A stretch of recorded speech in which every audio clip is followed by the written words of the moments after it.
our friend was paying for it for us because it was originally hers, and she just didn't tell us that she was getting evicted, and we just didn't have time to get it all together, and we've just really not been able to get our lives together since then. My dad was involved in like a gang, and he was involved in drinking and drugging, but my grandma did the best she could to keep me away from it.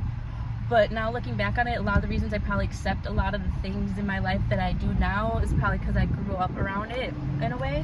I got kicked out of where I was staying at like 3 in the morning, and I ran into this guy, and he seemed like he was all right and he was nice and everything.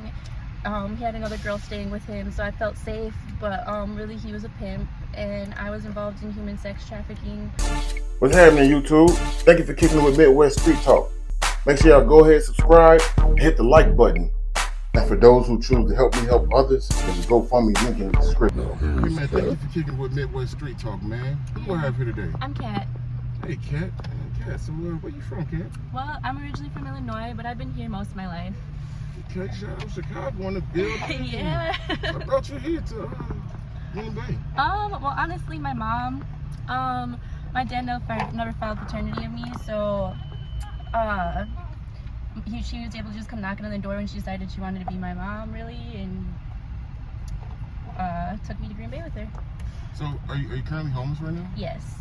How long have you been homeless? I've been homeless for like 4 years. 4 years? Where'd you stay last? Where'd I stay last? The last place I was staying, me and my boyfriend, we had an apartment, and our friend was paying for it for us because it was originally hers, and she just didn't tell us that she was getting evicted, and we just didn't have time to get it all together, and we've just really not been able to get our lives together since then. We keep trying, and then it's one thing after another, like the vehicle or, you know, just life circumstances. It's hard out here. They say they got resources for us out here, but they really don't.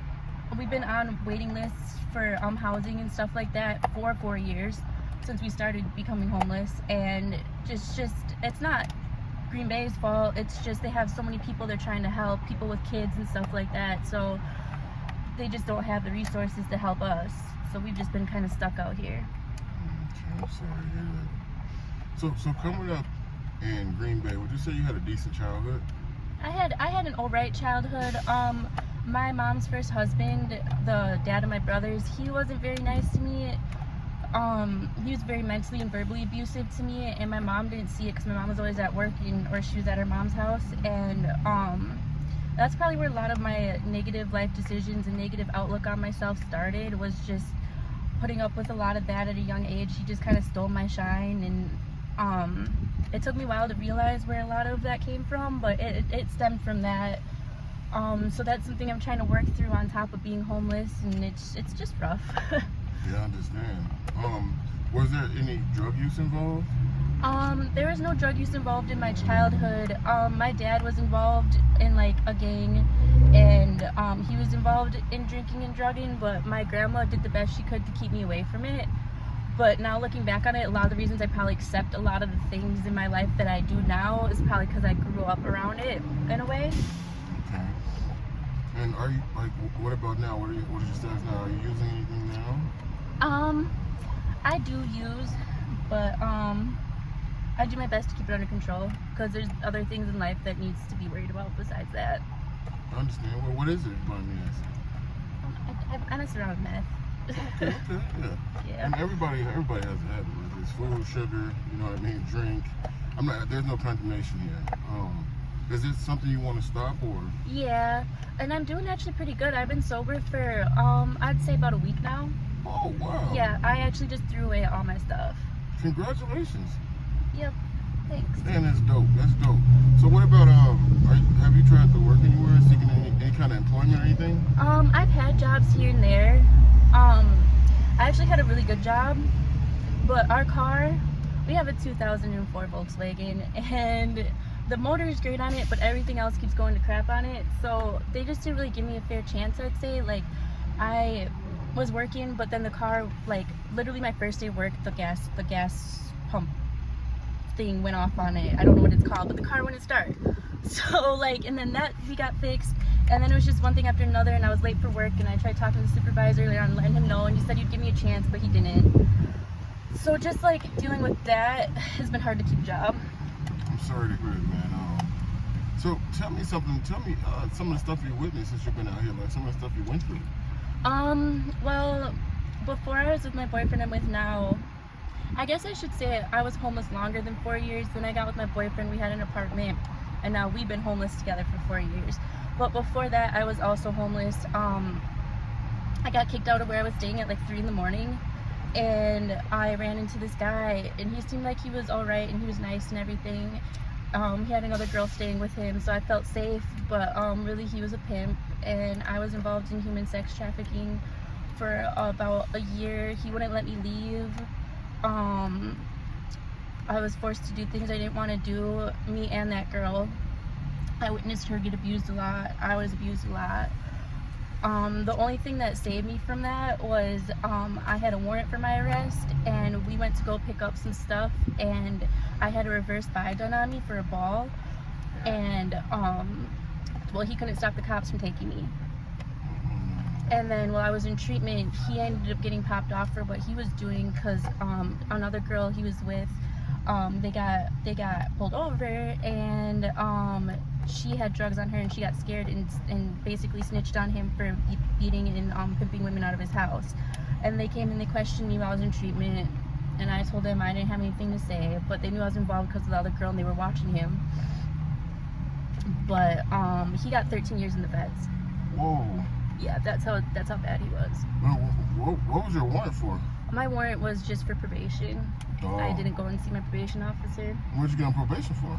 I've been on probation for drugs since I was 18, actually, one case after another. I mean, I shouldn't say it like that, but I got caught with a meth lab back in 2015.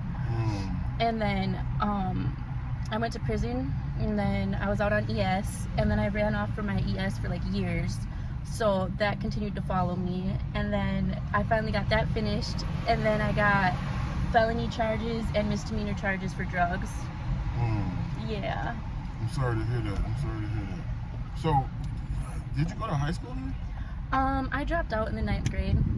Okay, and did you get your GED after that? Or? Yep, I got my GED. I got most of it in prison, and then I got the last bit of it when I sat for my felony misdemeanor charges. I just had to finish my math, so I got my GED. So wait a minute, you said prison. Wait, hold on. Whoa. What? How much time did you do in prison? I actually didn't do that long because they gave me drug court. I messed up with drug court, so after a year of that, they revoked me, and I only sat 9 months. Now you have to have 12 months to go to prison. He gave me 18, but when I got there, I was legally obliged to more time credited than what the judge gave me for my drug court sanctions, so I only sat 9 months. But you went to prison? Yeah. What was it, Cheetah? Yeah, to Cheetah, and then Reek. Oh my God. We got a whole little Italian gangster here. What's your nationality? I'm white. Well, like German? I'm German. I just found out I had like some British in me. Uh-oh. But I'm German, Irish, mainly German, Irish, Polish, quarter Polish. Okay. So, do you think any of that played a role with you becoming a thug and going to prison? So look, my next question is, do you have any siblings? Yep, I got 2 brothers and 3 sisters. I'm the oldest. Oh, that's dope. Okay, and are you in contact with any of them? Unfortunately, not really. My family life isn't very good anymore. I feel like my mom, just kind of just found it easier to kind of just forget about me. But yet she stays in contact with me, but not really, you know? It's a weird situation. My dad and everybody, they're in Illinois, so when was the last time you talked to your dad? He actually just contacted me and was asking me how I was doing the other day, which felt nice, but other than that, it was some months. Okay. And before I let you go, I usually ask a couple questions. The first one is, did you have a social media just in case a family member or anybody was trying to reach out to you? Yeah, well, I did have Facebook. I just got a different phone and can't get into my Facebook, to be honest, but... You don't have the same email where you can log in and figure that out? Yeah, I do have an email. I just haven't tried that hard, to be honest. And what about just in case somebody wanted to support your journey and donate? Do you have a Cash App? Yeah, my Cash App is Tree, so it's $TREE 1120. Okay. And one last thing, for any a young girl that's going through a struggle herself, that's younger than you, do you have any kind of advice you want to give her? Yeah, so I'm 28 years old. Look young.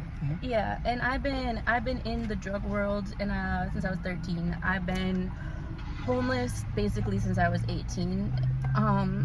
One way or another. You know, I've had places here and there, but I mean, the advice I'd give to any young female is always know your worth and know that you don't need a man or anybody to support you. And if a situation doesn't seem right, just get the hell up out of there. You can figure it out. You're stronger than you think, and drugs ain't worth nothing in your life. There's way more things out there that's more important and means more to you, and you don't want to lose any of that, and you can always regain it. Just stay strong. Hey man, thank you, man. That was a dope interview, man. I appreciate it. Who should they subscribe to? Who should they subscribe to? Street Talk? Midwest Street Talk? Midwest Street Talk, yes. Right, this is where you start dancing because the music come on. All right, take it.